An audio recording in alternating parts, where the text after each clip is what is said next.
Hi, Larry Stewart here with ForConstructionPros.com and 2016 World of Concrete. I'm talking with Ed Sullivan, who's Group Vice President and Chief Economist with the Portland Cement Association. Ed, thanks for sharing a little time with us at the busy show. Understand that your fall forecast of a 5% improvement in cement consumption in 2016 may be a little in jeopardy given what we've seen since that forecast. What was that, done in November? It was done in November. Yeah. And at that time, things really suggested that 5% might have been on the low end. Oh. But things have happened. Mm-hmm. Let's face it, number one, global markets have weakened. Mm-hmm. Oil prices have declined. And that hits drilling activity and collateral construction activities along with that. But even in November, oil prices were down at that point. They've come down significantly even more. They've declined another 29% below what had been expected by the Energy Information Agency, and that's who does the oil price forecast for us. But look, you know, it's a struggle. We're going to weigh some very good positives. The labor market's strong. We're creating over 200,000 jobs a month. And that's critical in the formulation for construction activity. It not only puts potential new home buyers in a better position. For every million workers, you have 200,000 office workers, and that helps improve vacancy rates and improve leasing rates for office construction builders. For every worker you hire, you just hired a taxpayer. So state and local governments improve. That is the foundation upon which continued growth in construction activity exists for 2016 and 2017. I understand that consumer spending is really becoming quite a driver for the economy overall. Do you see the changes in the financial markets and changes in manufacturing that are coming out of that affecting consumer spending much? Well, it's consumers going to be the shoulders. It's going to bear the weight of growth for 2016. Mm-hmm. Look at exports with a strong dollar, manufacturing. Those are in a compromised position. Mm-hmm. Oil. Again, the energy-related ag is also hurting. So what we're looking at is the consumer bearing most of the burden. Consider something else, too, for the construction industry on a national basis. It was launched by the interior of the United States. It was launched in those areas that were engaged in energy production, in ag, and in manufacturing, the central portions of the United States. Well, in each one of those, the strong dollar weakens manufacturing.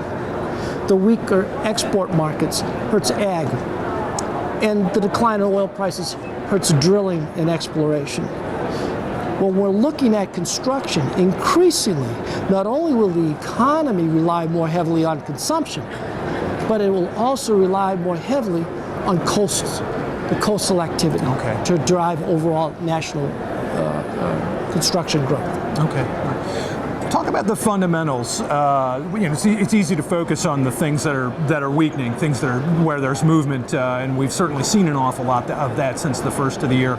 But my understanding is that fundamentals, at least those supporting the construction industry, are still fairly strong. And what do you consider to be the most positive sign that those fundamentals are going to stay in a position to keep construction growing? It comes down to, and everything is anchored in the labor markets. As long as the U.S. economy continues to generate somewhere around 200,000 jobs monthly, and it's been doing that easily over the last few years. As long as that exists, then the fundamentals that shape construction activity remain fundamentally sound. There's one thing that struck me in your press conference just now was the reminder that, you know, in the last recession and recessions past, I think most of them we've seen private construction drop off well in advance of public construction.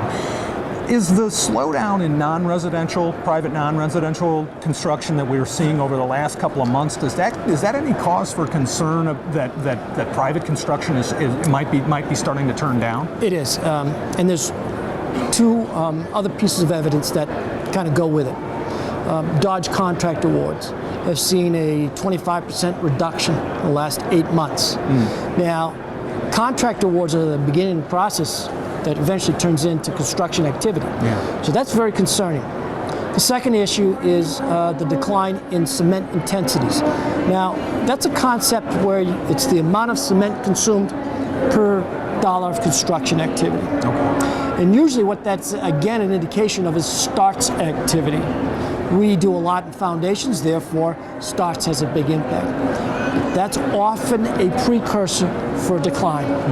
Now, 2015, that cement intensity declined 2.5%. Unexpected.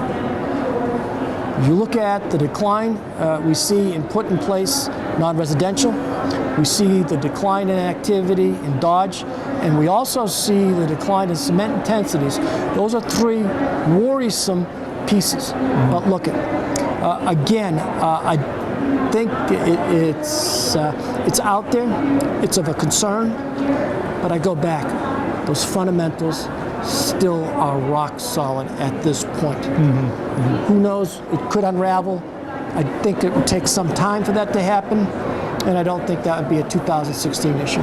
So 5% growth in cement consumption was your November forecast. Your next forecast is what, March or April? It'll be out in March, and we're expecting to soften that a little bit. There's still a lot of work we have to do to estimate that, but